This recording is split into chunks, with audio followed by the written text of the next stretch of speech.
Assalamualaikum dan salam sejahtera. Saya Hafiz Umar. Semalam, mata wang Eropah meneruskan kerugian berbanding dolar seperti yang dijangkakan.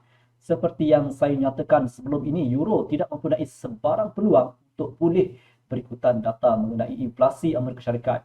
Akibatnya, pasaran mengalami satu lagi penjualan. Pound British juga merosot sedikit. Ekonomi Britain menyusut sebanyak 0.1% pada bulan Mac. Pada asas tahunan, ekonomi negara berkembang sebanyak 8.7% pada suku pertama 2022, sedikit di bawah ramalan 9%. Pada asas suku tahunan, KDNK UK meningkat sebanyak 0.8% dalam 3 bulan pertama 2022, agak perlahan daripada pengembangan 1.3% pada suku keempat dan di bawah ramalan pasaran sebanyak 1%. Di samping itu, statistik mengenai imbangan perdagangan dan pengeluaran perindustrian ternyata agak suram. Oleh itu, peningkatan kos sara hidup di Britain akan membawa kepada kemerosotan yang meluas dalam jualan runcit dan peningkatan simpanan isi rumah, yang seterusnya akan mengakibatkan penguncupan ekonomi selanjutnya dan risiko kemelesetan yang lebih tinggi. Data mengenai pasaran buruh Amerika Syarikat yang dikeluarkan semalam adalah positif, yang membolehkan dolar Amerika Syarikat meneruskan kenaikan harganya.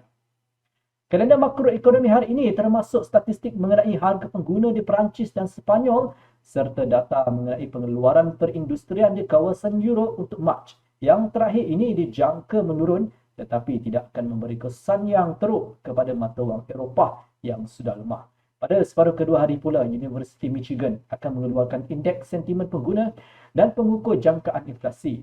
Bacaan sentimen pengguna Amerika Syarikat dijangka pada 64.1 pada bulan Mei berbanding bacaan sebelumnya 65.2. Selain itu, beberapa ahli FOMC bersedia untuk bercakap hari ini. Dari sudut pandangan teknikal, pasangan euro dolar mencecah paras rendah baharu sekitar 1.0354. Walaupun pasaran berada dalam fasa pembetulan, saya fikir ia adalah satu keputusan yang bijak untuk menjual ketika false breakout di 1.0420 berikutan petunjuk ekonomi suram dari kawasan Euro.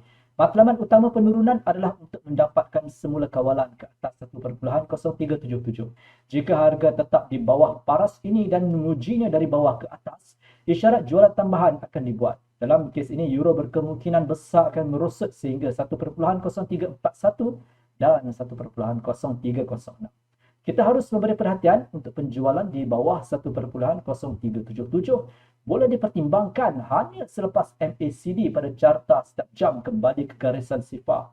Sekiranya berlaku penurunan mendadak pada separuh pertama hari diikuti dengan pembentukan divergence, terdapat kemungkinan untuk pembelian ketika berlakunya rebound di 1.0341 atau 1.0306. Intinya ialah perbezaan boleh mencetuskan pembetulan ke atas. Jika aktiviti dagangan menurun pada 1.0420 adalah lemah, kenaikan dapat melindungi 1.0377 dan harga membentuk false breakout di tahap ini, maka jumlah pembelian akan meningkat. Penyatuan harga di atas 1.0420 akan membawa kepada lonjakan sehingga 1.0463 dan 1.0512. Pada tahap 1.0512 dan 1.0464, pedagang akan dapat membuat penjualan ketika rebound dengan tujuan untuk mendapatkan pembetulan urus niaga harian 25 sehingga ke 30 pips. Sementara itu, Pound British meneruskan dagangan dalam julatnya. False breakout di 1.2230 sehingga 1.2235 akan mencipta isyarat jualan yang kukuh. Dalam kes ini, penurunan akan berusaha sedaya upaya untuk menembusi paras terendah tahunan.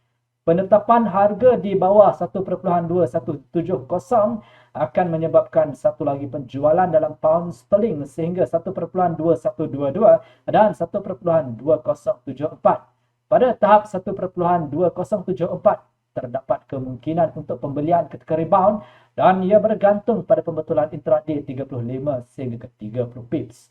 Pembelian di 1.2122 dan 1.2170 boleh dipertimbangkan hanya ketika false breakout.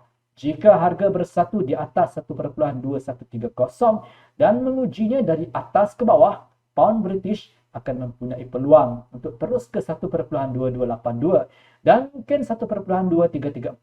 Pada tahap 1.2334, Saya cadangkan untuk melakukan penjualan di rebound dengan tujuan untuk mendapatkan pembetulan intraday 35 sehingga ke 40 pips. Penjualan di 1.2282 akan relevan hanya sekiranya berlaku false breakout. Oleh itu, walaupun pembetulan menaik pada tahap ini, ia tidak mungkin dapat menghalang mood menurun. Sebaliknya, tahap ini akan menjadi entry point yang baik untuk penurunan harga untuk meningkatkan penjualan mereka. Semoga berjaya dan selamat berhujung minggu.